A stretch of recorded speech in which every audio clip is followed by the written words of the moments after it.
விஜய் இருந்துட்டு இப்போ இந்த சுடர உண்டு இல்லன்னு பண்ணணும் அப்படின்ற அளவுக்கு பயங்கர கோவத்தோட இருந்துட்டு இருக்காங்க.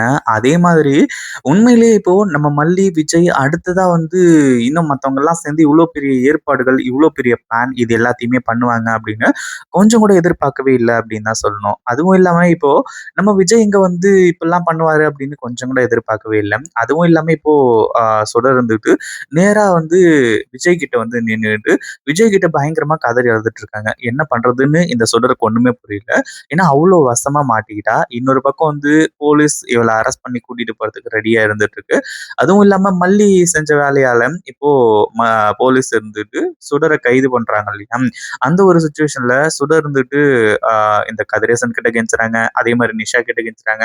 இவங்க கிட்டலாம் வேலைக்கு ஆகல. அடுத்ததா என்ன நம்ம விஜய் வந்த உடனே விஜய் கிட்ட ஓடி போய் விஜய் கிட்ட பயங்கரமா கதறி அழுதுட்டு இருக்காங்க. அடுத்தடுத்து என்ன பண்றதுன்னு சொல்லிட்டு தெரியாம இந்த சுடர் இருந்துட்டு இப்படி எல்லாம் பண்ணிக்கிட்டு இருக்காங்க. அதே மாதிரி விஜய் கிட்ட போயிட்டு, "விஜய் இந்த மாரி வந்து ஆ அ அதாவது நீங்களும் நானும் ஒண்ணு சேர்ந்து வாழ்றது இந்த மல்லிக்கு புடிக்கவே இல்ல.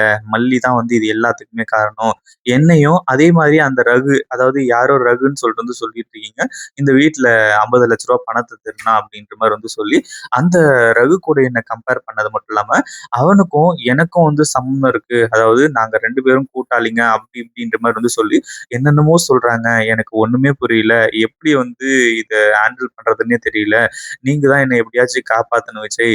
அதாவது நீங்க, நானு, வெண்பா எல்லாருமே சந்தோஷமா இருக்கணும். அந்த ஒரு விஷயத்துக்காக வந்து நான் இத்தன நாளா வெயிட் பண்ணிட்டு இருந்தேன். அதே மாதிரி எனக்கு கொஞ்சம் கொஞ்சமா பழைய நினைவுகள்லாம் வந்துச்சு.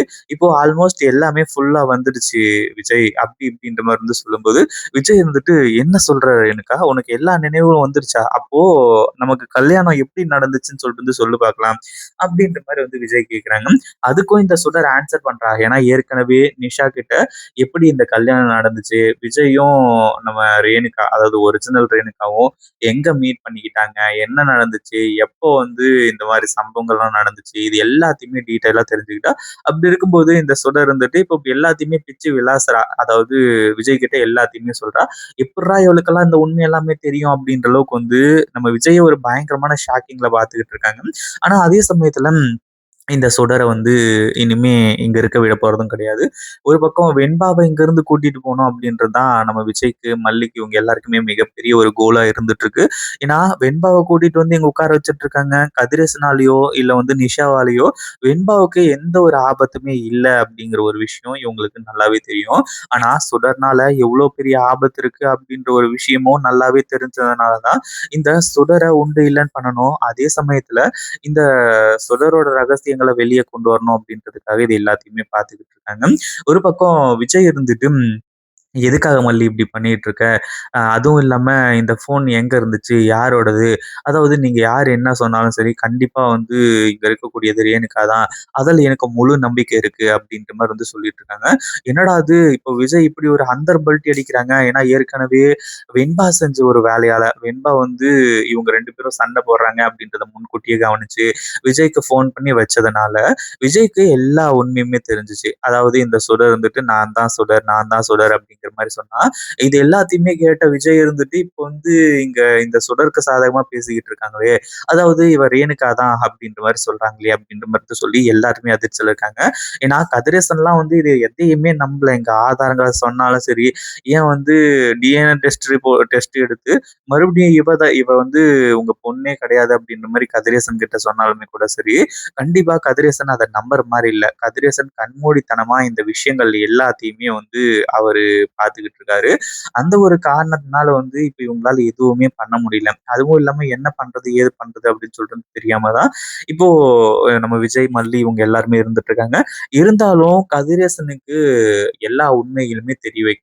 அதுக்காக வந்து கொஞ்சம் போராடி ஆகணும். வேற வழியே கிடையாது. இந்த சுடர்லாம் அவ்வளோ சீக்கிரமா தூக்கி போட முடியுமா அப்படின்னு கேட்டீங்கன்னா, கண்டிப்பா கிடையாது. விஜய் கிட்ட வந்து இந்த கதிரேசன் வந்துட்டு இந்த மாரி என் பொண்ண ஏன் இப்படி பண்ணிக்கிட்டு இருக்காங்க? மாப்பிள இதுக்கு மேல வந்து அ ரேணுகா என் பொண்ணாவே இருக்கட்டும். நீங்க வெண்பாவ கூட்டிட்டு போயிடுங்க. வெண்பா, நீங்க அதே மாரி மல்லி நீங்க யாரு சந்தோஷமா இருந்தாலும் எங்களுக்கு பிரச்சனை கிடையாது. எனக்கு தேவை. என் பொண்ணு என் கூட இருக்கணும். அதுவே போதும் அப்டின்ற மாரி சொல்றாங்க. ஒரு பக்கம் இந்த சுடரும் வந்துட்டு, எனக்கு வந்து எதுவுமே தேவையில்ல. எனக்கு என் அப்பா மட்டும் தான் முக்கியம். அப்டி இப்டிங்கிற மாரி வந்து சொல்லிட்டு இருக்காங்க. ஒரு பக்கம் வந்து இந்த சுடர் இருந்துட்டு, இப்போ எப்படி இதுலருந்து தப்பிக்கிறது? ஏன்னா அவளோட கோல் என்ன அப்டின்றது இப்ப மாறிடுச்சு. விஜய கல்யாணம் பண்றதெல்லாம் அவளோட எய்ம் கிடையாது. இங்கேருந்து சொத்த ஆட்டைய அதாவது கொஞ்சம் பணத்த ஆட்டைய போட்டு அவ எஸ்கேப் ஆகணும் அப்டிங்கிறது தான் அவளோட மிகப்பெரிய ஒரு பிளானா இருந்துட்டு இருக்கு. அதுக்காக அவ எந்த எல்லைக்கும் போறதுக்கு தயாரா இருந்துட்டு இருக்கா. அதுவும் இல்லாம நம்ம சிக்கனா சின்ன பின்னமா ஆயிடுவோம். அதாவது போலீஸ் கிட்ட வந்து மாட்டிக்கிட்டோம். நம்ம தான் சுடர்ன்னு இங்க எக்ஸ்போஸ் பண்ணிட்டாங்க அப்டின்னா, அவ்ளோதான் முடிஞ்சது கத அப்டின்ற மாரி வந்து சொல்லி, சுடர் இருந்துட்டு அவ்ளோ பிளான் பண்ணிட்டு இருக்கா. எப்படியாச்சும் வந்து இதுலருந்து தப்பிக்கணும் அப்டின்ற மாரி சொல்லி, ஆனா கடைசி வரைக்கும் வந்து இந்த சுடரால தப்பிக்கவே முடியல. ஒரு பக்கம் விஜய் இருந்துட்டு இந்த சுடரோட உண்மையான சுயரூபங்கள் எல்லாத்தையுமே வெளிய கொண்டு வர போறாங்க. அதே மாதிரி இந்த கதிரேசன், நிஷா இவங்க எல்லாருக்குமே இப்போ உண்மை தெரிய வருது. அந்த ஒரு டைம்ல என்ன பண்றதுன்னு தெரியல. அதே அதே வந்து நம்ம மல்லி இருந்துட்டு, இந்த விஜய் கிட்டலாம் வந்து முன்னாடி எவ்ளோ சொன்னாங்க. ஆனா விஜய் அப்பலாம் கேட்கல. அதே மாரி தான் கதிரேசனும், நிஷாவும். கதிரேசன் கிட்டயும், நிஷா கிட்டயும் எல்லா உண்மையுமே சொல்றாங்க. நீங்க நெனைக்கிற மாரி கிடையாது. ரேணுகா இறந்து வந்து பல வருஷம் ஆயிடுச்சு. இது ரொம்பவும் கஷ்டமான ஒரு விஷயம் தான். அதாவது வேற வழி இல்ல. இத ஏத்துக்கிட்டு தான் ஆகணும். ரேணுகாவோட அ விதி அவ்ளோதான். அந்த ஒரு விஷயத்த நம்ம ஏத்துக்கிட்டா தான் வந்து கரெக்ட்டா இருக்கும் அப்படிங்கிற மாரி வந்து சொல்லி, எல்லாத்தையுமே டீட்டெயிலா வந்து மல்லியும் சொல்றாங்க. அதாவது ரேணுகா இருந்த இடத்துல என்னால நிரப்ப முடியாது. பட் இருந்தாலும் வெண்பாவ நான் நல்லபடியா பார்த்துப்பேன் அப்படின்ற மாரி தான் வந்து சொல்லிட்டு இருக்காங்க. இத பத்தி நீங்க என்ன நினைக்கிறீங்க? அந்த வீடியோ புடிச்சிருந்தா லைக் பண்ணுங்க, ஷேர் பண்ணுங்க. இப்பதான் நம்ம சேனலுக்கு ஃபர்ஸ்ட் டைம் வரீங்க அப்படின்னா, கீழ இருக்க சப்ஸ்கிரைப் பட்டன பிரஸ் பண்ணிக்கோங்க.